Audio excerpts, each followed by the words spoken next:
उत्तर प्रदेश में जब एक डिसीजन आया तो मुझे इस साइंस की समझ ने बहुत मदद की।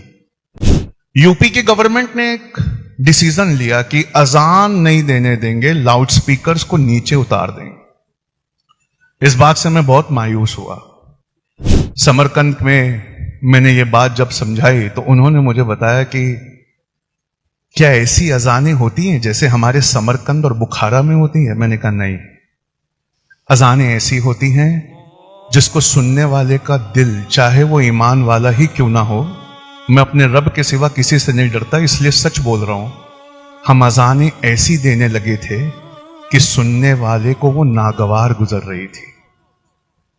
सुनने वाला महसूस करता कि ये अजान बहुत ही कर्कश आवाज में दी जा रही है। इस वजह से जिस रब ने चोंच में दांत नहीं दिए, जिस रब ने चारपायों को फैला दिया, उसने हमसे अजान देने का हक भी उत्तर प्रदेश में छीन लिया।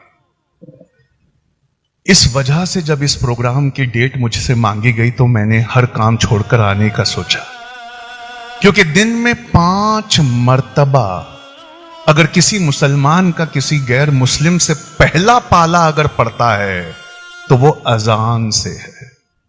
और यकीन मानिए, दुनिया के एक सबसे बड़े बॉक्सर की ये सच्ची कहानी है जो आज रात को आपको गूगल करके पढ़ना है। दुनिया का जो सबसे बड़ा बॉक्सर था, वर्ल्ड चैंपियन, उसका नाम आज मोहम्मद अली है। उसने कन्वर्ट होने से पहले एक अजान सुनी थी।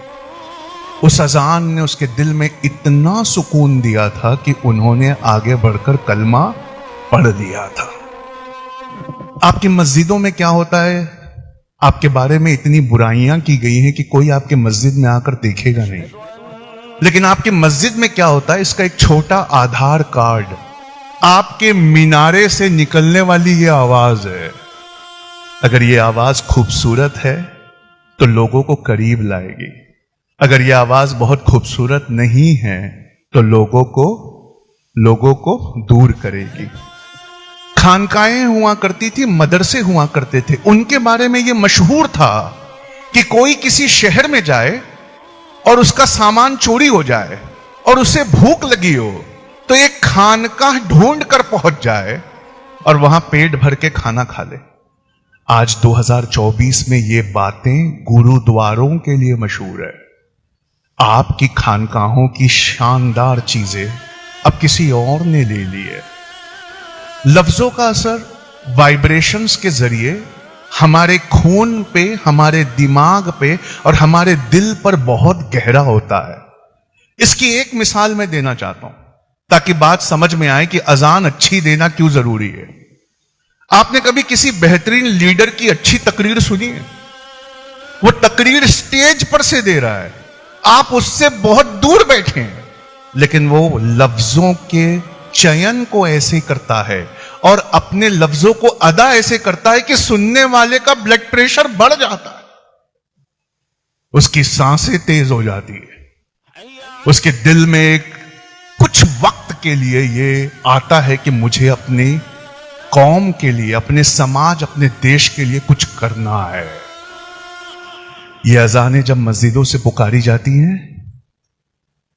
कई लोग कारोबार में बैठे होते हैं, सामने वाला उन्हें दुनिया की पट्टी पढ़ा रहा होता है, वो कन्विंस हो जाते हैं, वो बस अब उसके साथ एग्री करने वाले होते हैं, तब तक कान में आवाज आती है, अल्लाहु अकबर, अल्लाहु अकबर, अशहदु अन ला इलाहा इल्लल्लाह, नहीं है कोई माबूद सिवाय अल्लाह के।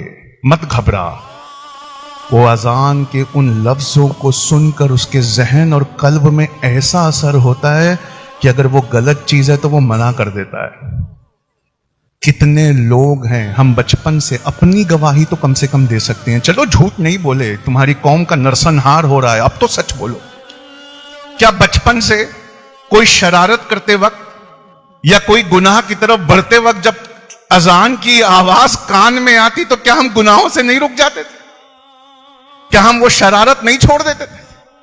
क्या हम टीवी और ड्रामे को नहीं बंद कर देते थे? जब अजानों की आवाजें ऐसी होती हैं, एक पूरी नस्ल बड़ी हो रही है जिनको अजानों से कुछ लेना देना नहीं है। अगर आपको मेरा यह वीडियो अच्छा लगे तो लाइक, कमेंट, शेयर जरूर करें और मेरे चैनल को सब्सक्राइब करें।